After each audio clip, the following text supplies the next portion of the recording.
अन्योन प्रेरण गुणांक। ठीक है, इससे पहले आपने पढ़ा था अन्योन प्रेरण क्या होता है। अन्योन प्रेरण में एक आसपास दो कुंडलियों को रखा जाता था, एक में वैद्युत धारा प्रवाहित की जाती थी, दूसरे में एक प्रेरित वैद्युत धारा उत्पन्न हो जाती थी। जो एक घटना घट रही थी उससे हम अन्योन प्रेरण कहते थे। ठीक है, अब यहाँ पे जो अन्योन प्रेरण होगा इसमें दो कुंडलियां होंगी, ये बात क्लियर हुई। अब प्राथमिक कुंडली में जो धारा होगी वो द्वितीय कुंडली के अनुक्रमानुपाती होगी। क्या होगी? प्राथमिक कुंडली में जो धारा बह रही होगी वह द्वितीय कुंडली के अनुक्रमानुपाती होगी, है ना।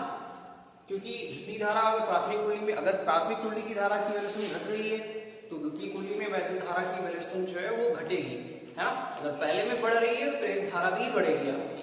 तो इसका मतलब ये होगा कि जो आपकी फ्लक्स ग्रंथियां हैं वो I2 जो होगा, या कह सकते हो जो आपका N2 और Φ2 है, और ये फ्लक्स ग्रंथियां होती हैं, अनुक्रमानुपाती होगा I2 के। ठीक है, कि आपको सॉफ्टवेयर में बताया गया था कि N1 Φ1 अनुक्रमानुपाती होता है I1 के, क्योंकि उसमें एक ही कुंडली थी, है ना। अब यहाँ पे दो कुंडलियां हैं तो जाहिर सी बात है दोनों कुंडलियों में जो वैद्युत धारा की फ्लक्स ग्रंथियों की जो संख्या होगी या फ्लक्स ग्रंथियां होंगी वो वैद्युत धारा के अनुक्रमानुपाती होंगी। या लिख सकते हैं N2 Φ2 इज इक्वल टू आएगा M I2, या लिख सकते हैं यहाँ पे M बराबर N2 Φ2 और अपान I2। ये रिलेशन होता है जो अन्योन प्रेरण गुणांक का। यदि उसके बाद यदि प्राथमिक कुंडली में धारा के मान में परिवर्तन करने पर द्वितीय कुंडली जो है उसमें प्रेरित विद्युत वाहक बल E उत्पन्न होता है। क्या उत्पन्न होता है? द्वितीय कुंडली में, प्राथमिक कुंडली में अगर वैद्युत धारा के मान में परिवर्तन करते हैं तो द्वितीय कुंडली में अगर प्रेरित विद्युत वाहक बल E उत्पन्न होता है तो हम लिख सकते हैं E, चूंकि यहाँ पे द्वितीय कुंडली की बात की जा रही है तो E2 बराबर लिखेंगे -N, ठीक है, -N डेल्टा Φ1 या डेल्टा Φ2 लिख सकते हैं, Φ2 अपान यहाँ भी N2 कर सकते हैं, ठीक है, और अपान डेल्टा T। या लिख सकते हैं इसको हम N, या लिख सकते हैं इसको माइनस डेल्टा N Φ2 N2 Φ2 और अपान डेल्टा T। या लिख सकते हैं इसको माइनस डेल्टा N2 Φ2 की जगह लिख सकते हैं Mi2, ये हो जाएगा Mi2, ठीक है, और अपान डेल्टा T, ठीक है। फिर या लिख सकते हैं E2 बराबर माइनस जो आपका होगा E2 बराबर माइनस M डेल्टा I2 अपान डेल्टा T। ये रिलेशन जो है होगा अगर वैद्युत वाहक बल उत्पन्न हो रहा है तब। उसके बाद चलिए पढ़ते हैं भंवर धारा क्या होती है। भंवर धारा आपने देखा होगा कि जो जल होता है, जल में भंवर धाराएं उत्पन्न होती हैं, ठीक है। जल में क्या होता है? भंवर धाराएं जो हैं वो उत्पन्न होती हैं जो कि चक्रदार होती हैं। जैसे आपने देखा होगा नहर में पानी चल रहा है तो वहां पे कुछ स्थानों पे क्या होता है कि जल जो है घूमता नजर आता है, ठीक है, यानी भंवर टाइप का बना लेता है। नदियों में पानी बहता है, घूम कर बहता है, तो वो जो घुमाव होता है वो कहीं ना कहीं भंवर कहलाता है, ठीक है, जल का भंवर कहलाता है। अब इसमें क्या होता है? भंवर धाराएं क्या होती हैं? जब किसी बंद वैद्युत परिपथ में क्या होगा? जब किसी बंद वैद्युत परिपथ में चुंबकीय फ्लक्स में परिवर्तन होता है। क्या होता है? जब किसी बंद वैद्युत परिपथ में चुंबकीय फ्लक्स में परिवर्तन होगा, ठीक है, तो प्रेरित धारा उत्पन्न हो जाएगी या प्रेरित विद्युत वाहक बल उत्पन्न हो जाएगा, है ना, ठीक है। अगर प्रेरित विद्युत वाहक बल उत्पन्न होता है जिससे प्रेरित धारा बहना स्टार्ट करती है, ठीक है। अब जो कि प्रेरित धारा अगर आपकी उत्पन्न हुई तो चालक की गति का विरोध करेगा, है ना, चालक में जो गति चल रही है उसका वो विरोध करेगा। कौन? धारा उसका विरोध करेगी, क्योंकि अब ये धाराएं जो है वो जल में उत्पन्न भंवर धाराओं के समान चक्रदार है, ठीक है। अतः इन धाराओं को हम भंवर धाराएं कहते हैं। नहीं समझ में आया? चलिए फिर से बताते हैं आपको। जब किसी वैद्युत परिपथ में चुंबकीय फ्लक्स में परिवर्तन होता है, जब किसी वैद्युत परिपथ में चुंबकीय फ्लक्स में परिवर्तन होता है तो उसमें प्रेरित विद्युत वाहक बल उत्पन्न हो जाता है, जिसके कारण एक प्रेरित धारा बहने लगती है। ये धारा जो होगी चालक तार या ये धारा जो चालक का विरोध करती या चालक की गति का विरोध करती है। ठीक है, क्योंकि ये धाराएं जल के समान या जल की तरह चक्रदार है। ठीक है, जल की तरह चक्रदार है, इसलिए इनको हम भंवर धाराएं कहते हैं। बात समझ में आ रही है? ठीक है, तो इसलिए इसको भंवर धाराएं कहते हैं। ठीक है, क्योंकि चालक तार का विरोध करेंगी और विरोध करने पर चूंकि ये भंवर की तरह घूमती है, इसलिए इनको भंवर धाराएं कहते हैं। चलिए न्यूमेरिकल बताते हैं आपको। न्यूमेरिकल नंबर है फर्स्ट न्यूमेरिकल, आप देखिए यहां दिया हुआ है कि B बराबर यानी चुंबकीय क्षेत्र दिया जा रहा है 2 गॉस।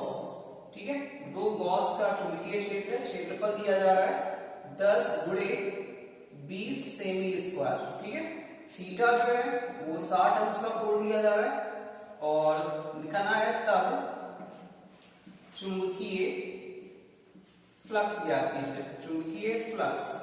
ठीक है, तो आपने पढ़ा है phi b बराबर होता है BA cos थीटा, है ना। phi b बराबर BA cos थीटा, ये आपने पहले से पढ़ी है। B की वैल्यू देखिए यहाँ पे 2 गॉस दिया हुआ है, 2 गुणे 10 की पावर -4 लिखेंगे, है ना। तभी तो वेबर पर मीटर स्क्वायर में होगा। समझ में बात आ रही है? तो एक गॉस जो होता है 10 की power -4 weber per metre square के इक्वल होता है ना। तो 2 गुणे 10 की पावर -4 A लिखिए। A जो है यानी 10 गुणे 20, यानी अगर 10 एक जीरो हटाएंगे यहाँ पे, 2 जीरो हटाएंगे, 10 की पावर -4 आएगा, 2 कम हो जाएगा, ये आएगा 2 गुणे 10 की पावर -2। ठीक है, ये क्षेत्रफल आएगा, है ना। उसके बाद cos 60 अंश दिया हुआ है, थीटा इज इक्वल टू 60 अंश। तो थीटा की वैल्यू की बात करें तो लिखेंगे थीटा बराबर 90 - 60 बराबर कितना आएगा? बराबर आएगा 30 अंश। ठीक है, फिर लिखेंगे cos 30 अंश बराबर ये हो जाएगा 4 गुणे 10 की पावर -6 और cos 30 की वैल्यू होती है √3/2, यानी ये आएगा 2 √3 गुणे 10 की पावर -6। ठीक है, और phi b जो है उसका मात्रक जो होता है वेबर होता है। ये आपका आंसर हो जाएगा। आपको हो गया, आपने थीटा की वैल्यू 60 थी, 30 क्यों रखा आपने? आप समझ रहे हो कि चुंबकीय फ्लक्स एक्चुअली में होता क्या है। चुंबकीय फ्लक्स जो होता है कि किसी भी वैद्युत पर या किसी भी पृष्ठ के अवलंबों गुजरने वाली कुल चुंबकीय बल रेखाओं की संख्या को चुंबकीय फ्लक्स कहते हैं, है ना। जाहिर सी बात है, आपने किसी भी जैसे ये आपका बोर्ड है, तो बोर्ड पे हमने एक पृष्ठ रखा, तो बोर्ड जो पृष्ठ होगा वो बोर्ड के लंबवत होगा। किसके लंबवत होगा? बोर्ड के लंबवत होगा। जैसे हम ये पृष्ठ है, ठीक है, ये पृष्ठ है, उसको इस तरह रख दें तो क्या कहीं ना कहीं क्या होगा, बोर्ड के ये लंबवत रखा हुआ है, तो ये 90 अंश का कोण बना रहा है। अब 90 अंश के कोण और कोण पे चुंबकीय बल रेखाएं गुजरेंगी इसके, मतलब अगर चुंबकीय बल रेखाएं इसके 90 अंश के कोण पे गुजरेंगी तभी तो चुंबकीय फ्लक्स होगा, तभी तो चुंबकीय बल रेखाएं गुजर रही हैं, तो उनकी कुल जो संख्या होगी वही तो चुंबकीय फ्लक्स होगा। यानी ये 90, ये पहले से 90 था, फिर 90 हुआ, यानी टोटल कोण 180 अंश हो गया नहीं हो गया, है ना। तो कहीं ना कहीं अब जो चुंबकीय बल रेखाएं गुजर रही है इसके लंबवत, तो ये बोर्ड के क्या होगा? समांतर होगा। बोर्ड के क्या होगा? समांतर होगा। इसलिए यहाँ पे 90 - 60 लिखा गया। 60 से कोण गुजर रही है ना, तो 90 से घटाएंगे नहीं, ये चीज है। उसके बाद चलिए आपको बताते हैं न्यूमेरिकल नंबर 4 नंबर बताते हैं। 4 नंबर न्यूमेरिकल कह रहा है कि n बराबर 200 पे n की जो वैल्यू है वो एक्चुअली में दिया जा रहा है 4 नंबर न्यूमेरिकल बताते हैं। लिखा हुआ है n बराबर 2000 चक्कर या फेरे करो, तो फेरे कर लेते, चक्कर लिखा हुआ है चाहे फेरे करो। a बराबर आपको 10 सेमी स्क्वायर दिया जा रहा है, b बराबर 0.3 वेबर पर मीटर स्क्वायर, ये वैल्यू दी जा रही है। आपको थीटा बराबर दिया जा रहा है 0 अंश और डेल्टा phi b बराबर दिया जा रहा है क्वेश्चन मार्क। तो चुंबकीय फ्लक्स निकाल लेते हैं। चुंबकीय फ्लक्स phi b बराबर आप लोग बड़े आराम से निकाल सकते हो BA cos थीटा, है ना। तो b की वैल्यू रख लेते हैं, ठीक है, a की रख लेते हैं और cos 0 अंश रख लेते हैं, आ जाएगा। उसके बाद सेकंड कंडीशन में लिखा है कि जब इसे 180 अंश के कोण पर घुमाया जाता है, लिखा है तथा उससे 180 अंश के कोण पर घुमाया जाता है, तो 180 अंश के कोण पर घुमा रहे हैं इसको, तो क्या होगा, तो 5b बराबर लिखेंगे 5b बराबर, या 5b b2 या 5b b1 होगा, ठीक है। तो ba cos थीटा रखेंगे, ठीक है। अब देखिए यहाँ पे पहले में बोला गया 0 अंश, पहले में बोला गया 0 अंश, तो 0 अंश का जो मतलब होगा वो कहीं ना कहीं 180 या कह सकते हो 0 रखेंगे, और यहाँ पे 5b और 180 तो थीटा की वैल्यू 180 रखेंगे, ठीक है। तो ये 5b2 बराबर आएगा माइनस ba आएगा, क्योंकि cos 180 अंश की वैल्यू जो होती है वो -1 होती है, तो 5b के बराबर लिख लेंगे, ये निकल गया 5b1 और ये निकल गया 5b2, ठीक है। अब दोनों को तब कुल चुंबकीय क्षेत्र, तो क्या करेंगे, लिखेंगे डेल्टा 5b बराबर डेल्टा, या डेल्टा न लगा के 5b1 लिख लेंगे और माइनस लिखेंगे, और फिर माइनस ये लिखेंगे माइनस 5b2, ठीक है।